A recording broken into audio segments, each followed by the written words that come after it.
Welcome to EPG Pathshala. I am Dr. Anita Bhela from the University of Delhi, and today we will be discussing Aristotle's Poetics. This module has been divided into two sections, module 2 and 3. The first one is an analysis of poetry and the second one deals with tragedy. So kindly read the two in conjunction. In the first module that we are going to do today, it will be an analysis of poetry. We will be studying Aristotle's views on poetry and on the art of poetry and the manner and method of judging poetry. Aristotle, as you all know, was a Greek philosopher. He was born in 384 BCE. Why BCE? Because nowadays BC and AD have been replaced by BCE and CE. BCE refers to before common era or current era, and CE is common era. Not everybody follows this, but it's generally considered to be more secular. Aristotle was a philosopher, a poet, a writer. Now the word Aristotle itself means the best purpose. He was born in an affluent family. His father was the personal physician to King Macedon and had the privilege of moving around in the royal palace. Aristotle was the pupil of Plato. He joined Plato's academy at the age of 18. And later on, he became the tutor of Alexander the Great. Later on in his life, he established his own academy at Athens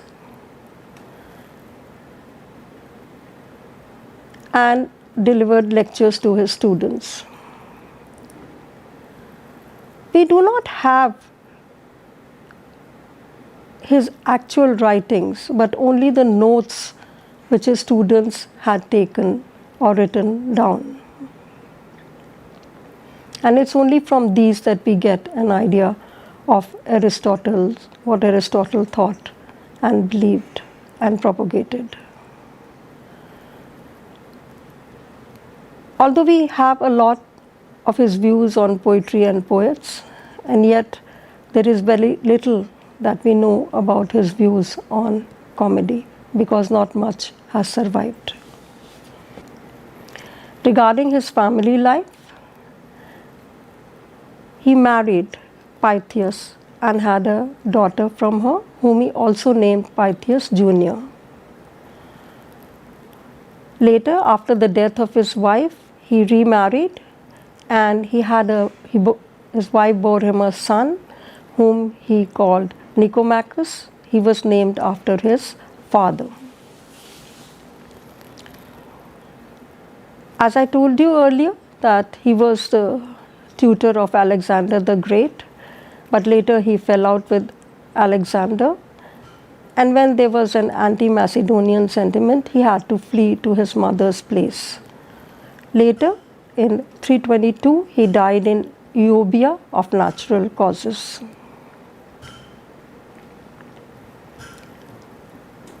Most of Aristotle's works were composed while he was in his academy at Athens. He was a very learned man. He had an amazing passion for learning, for acquiring knowledge. He had read astronomy, geography, meteorology, anatomy, zoology, and various other disciplines.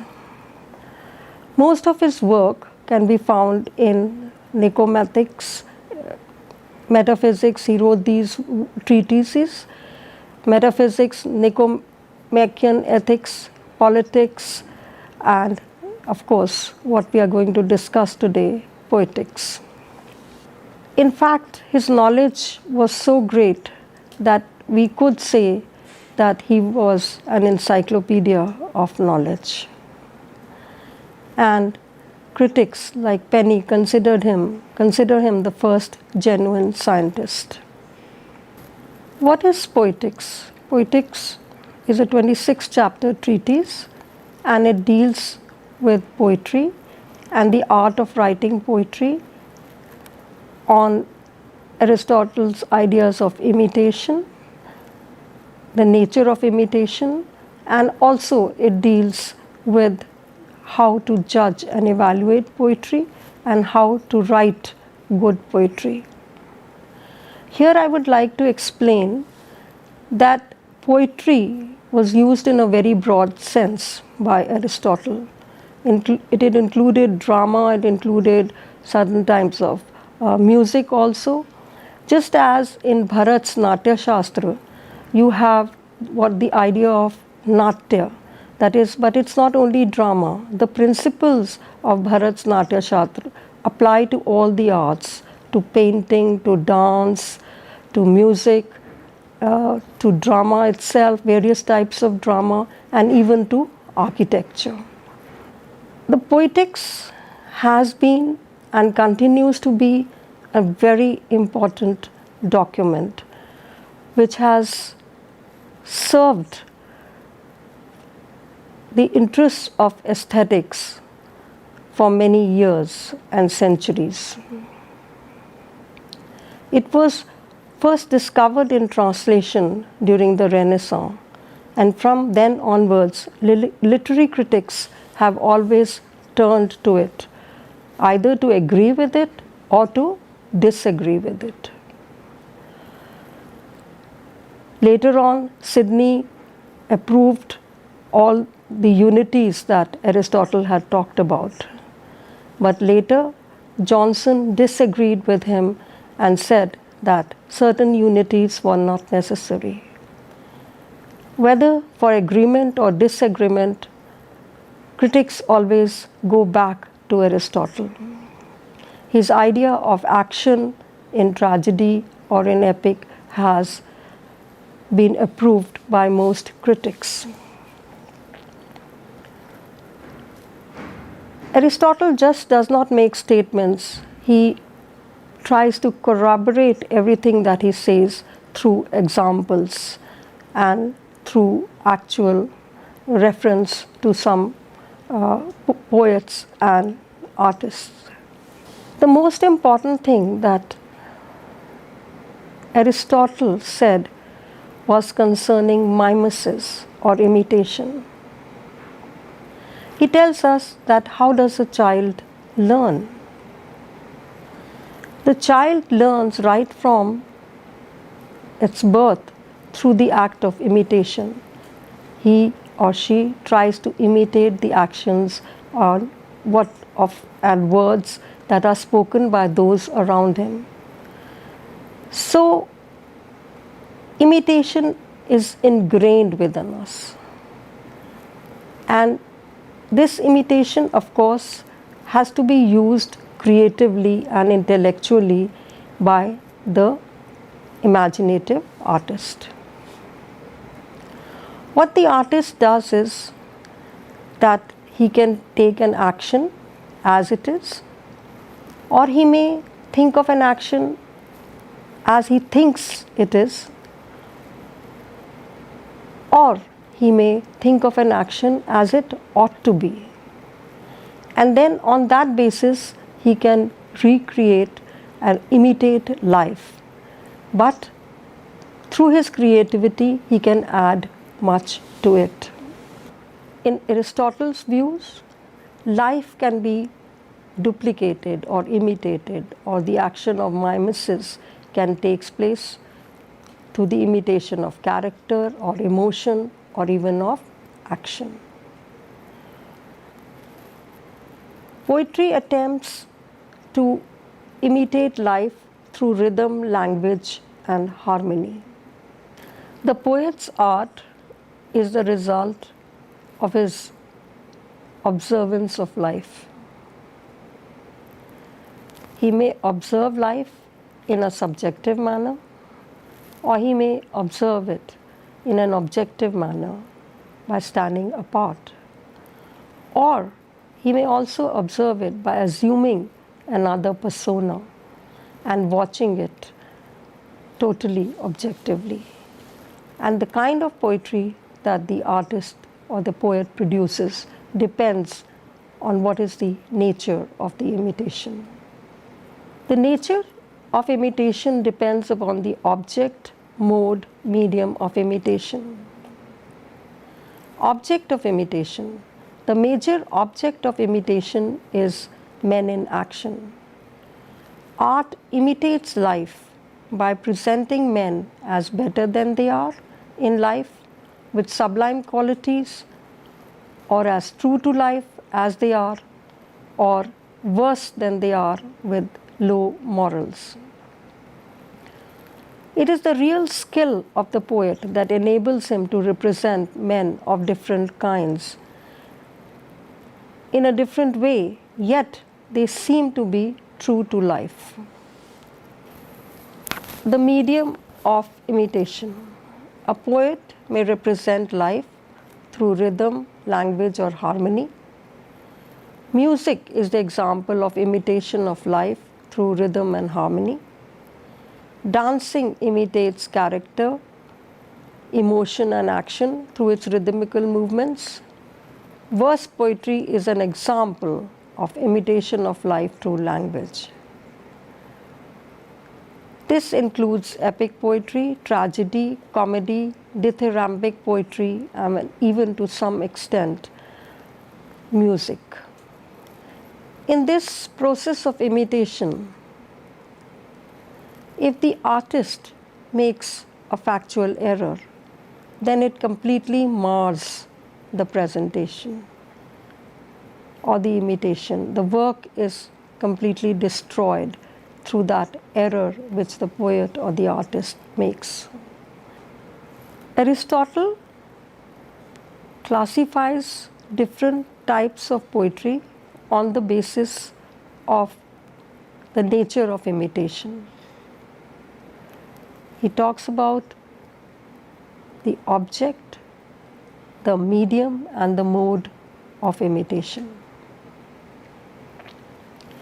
In case the imitation is of noble qualities and of noble action, then he calls it epic or tragedy.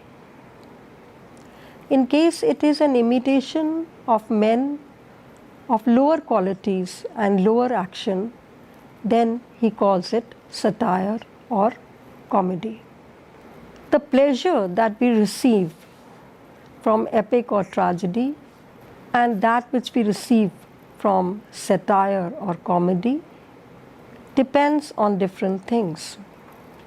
In epic and tragedy, many times we identify with the hero, and this identification gives us pleasure and happiness. On the other hand, when we see characters who are lower and whose actions are lower, we think that we are not them, and therefore it gives us pleasure as well, because we think we are better. Epic poetry and tragedy have a number of similarities and also a number of dissimilarities. First, we will do the similarities. What are the similarities between epic poetry and tragedy? Both attempt to imitate men in noble action. Both have unity of plot. Both can use the same subject matter for mimesis.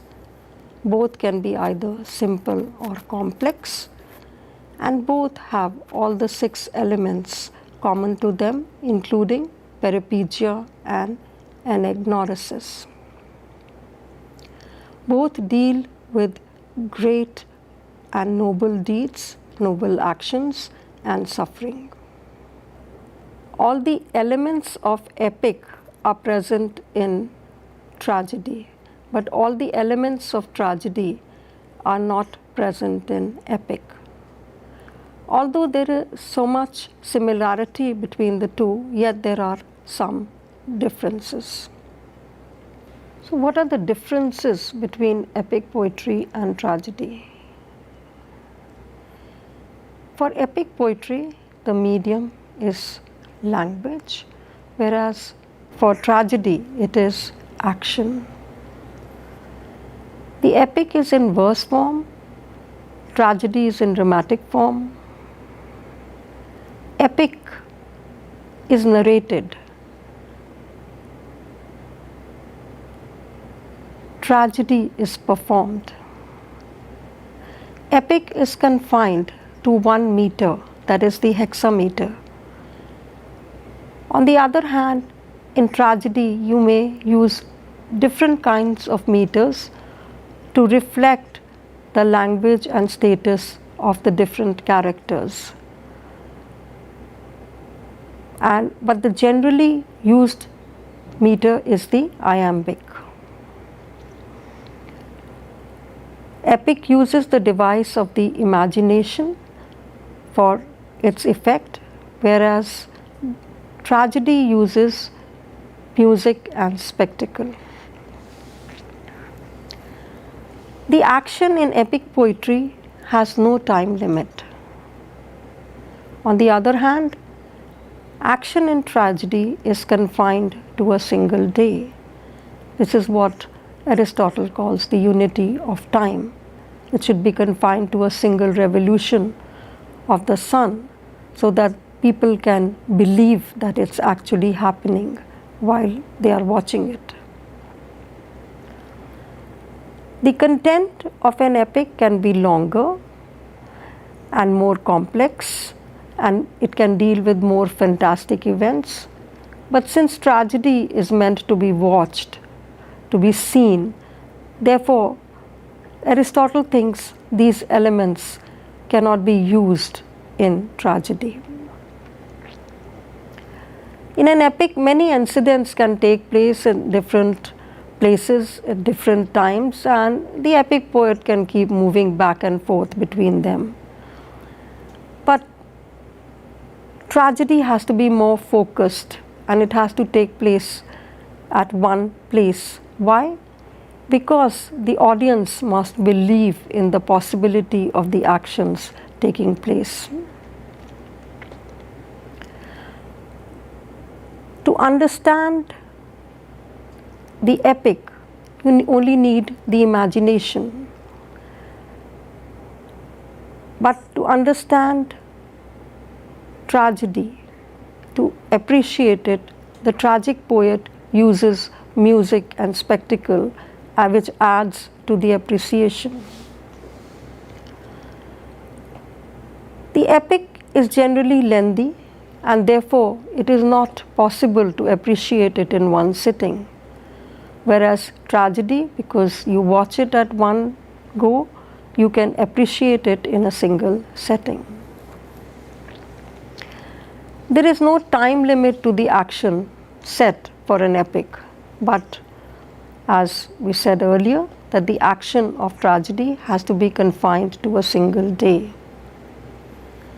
The pleasure that we derive from epic is based on our imagination.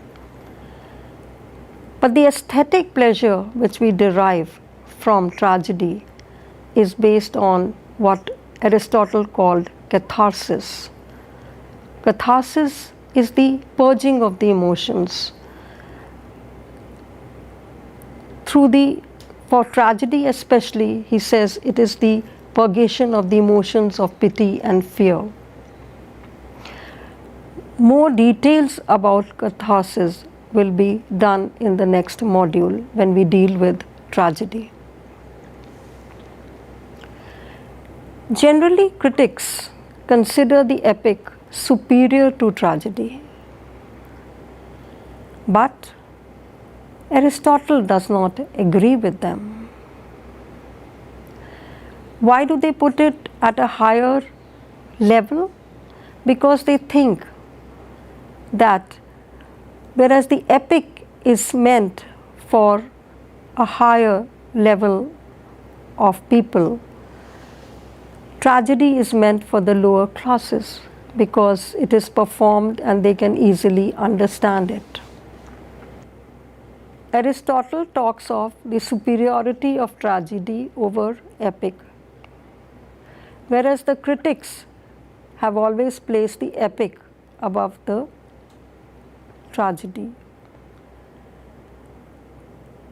Why? Because they think that the epic is more difficult to understand, it needs a higher level of imagination and a greater level of comprehension because it is narrated. But Aristotle disagrees with the critics. Aristotle establishes tragedy as the superior art form over epic. And he talks about the following specialities that exist in tragedy. One is that tragedy has everything that an epic has. So how can the epic be more superior? The additional elements, music and spectacle in tragedy, enable the audience to enjoy and appreciate tragedy, providing an indulgent pleasure. Tragedy can easily be enjoyed in a single setting if it is presented in a convincing manner and shows its closeness to life.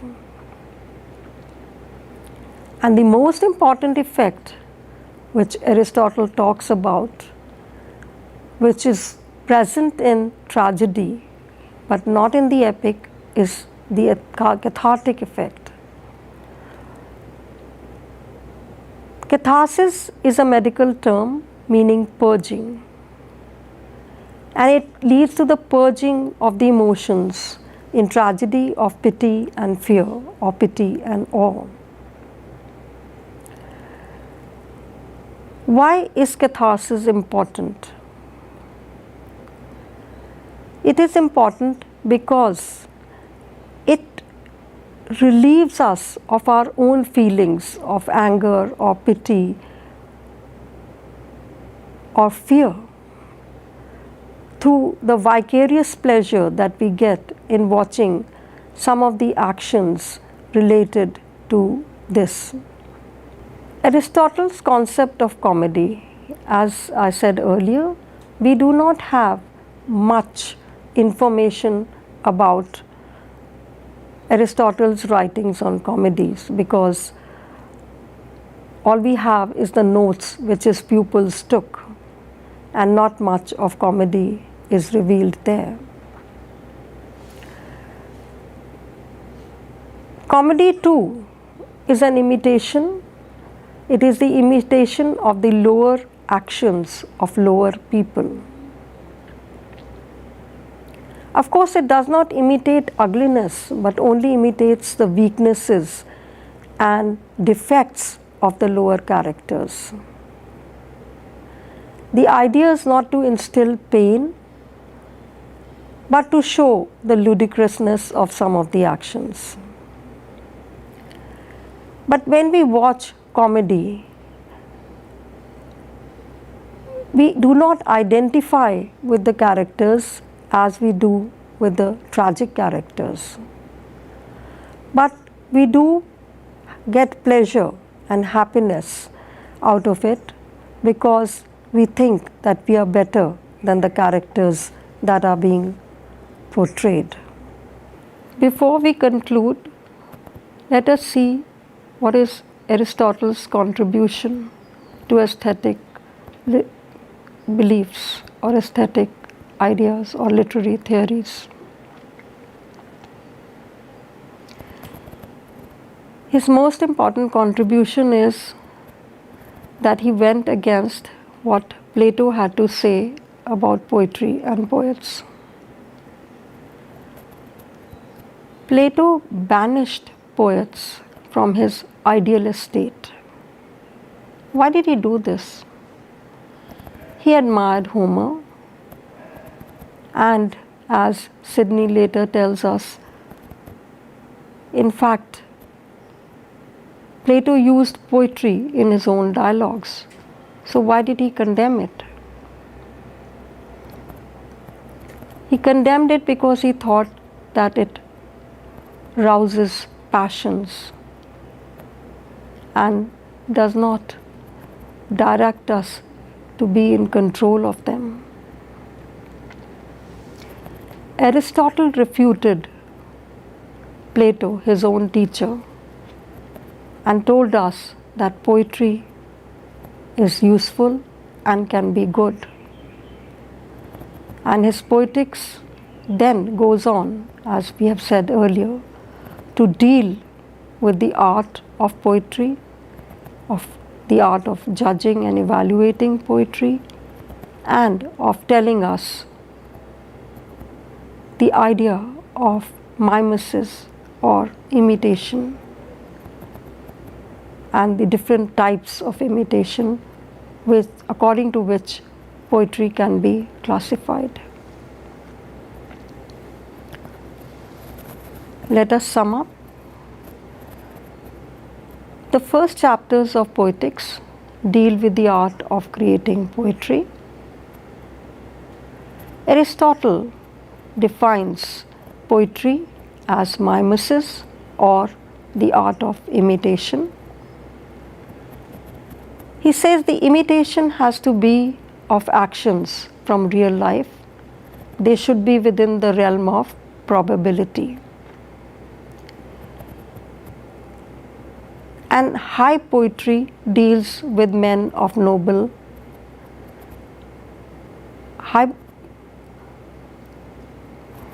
High poetry deals with imitation of the actions of noble men. And if it deals with the noble deeds and noble actions of noble men, then it becomes epic or tragedy, which he considers superior forms of poetry. On the other hand, if the imitation is of men of lower qualities and lower actions, then we call it comedy or satire. All kinds of poetic compositions give us pleasure, be it tragedy, be it epic, be it comedy, or be it satire. The aesthetic principle of pleasure is important to all modes of imitation. Of course, according to Aristotle, the quality of the poetry depends upon the kind of imitation that takes place. It depends on the mode, the object, and medium of the imitation. The imitation should be as close to life as possible.